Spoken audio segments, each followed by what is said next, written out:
is government that is dysfunctional in various ways. There are dozens and dozens of different agencies, for instance, many of which are duplicative of one another.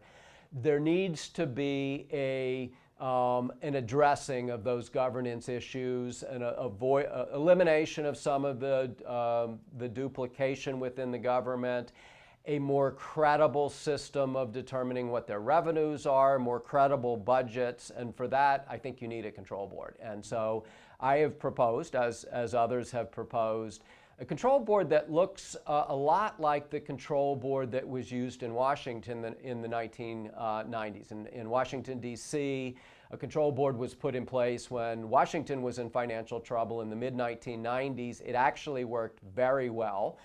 Could you just describe what the control board looks like, how it's constituted, so listeners can get a sense and viewers can get a sense of how it works? Sure. So there are a variety of ways you could constitute it, but usually it will have between 5 and 7 members, and there will be some formula for choosing who the members are. I believe this is true with the Washington Control Board. It's definitely true with the proposal I've made, and I've also made this proposal with Clay Gillette, this co-author and friend of mine. Our proposal would have 5 voting members in it and 2 ex officio members, so a total of 7 members. But between 5 and 7 members, and our proposal would have the president appoint all of the voting members. There are a variety of other ways you could choose the control board. You could allow the House leader to choose somebody. You could allow the Senate leader, the U.S. House and Senate leader, to choose people. You really could have anybody choose the members of the control board, but you're likely to have the president and Congress choosing the members because this is a federal control board. So that's the membership of the board.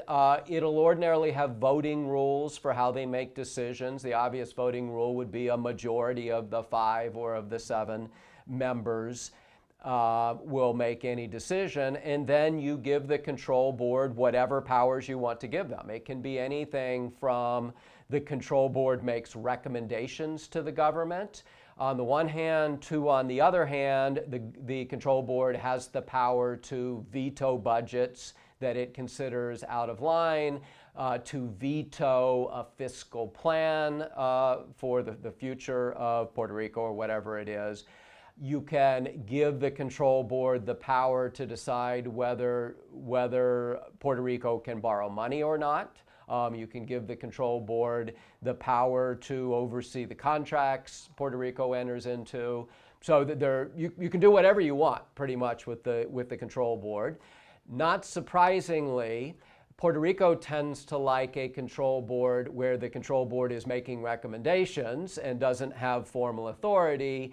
A lot of folks in Congress think that the control board needs to have formal authority, and at the least it needs to be able to veto budgets that look to be out of line. And the restructuring proposal you have? So my restructuring proposal is a proposal that would not be under the bankruptcy law. So it would not simply add Puerto Rico to the existing bankruptcy code.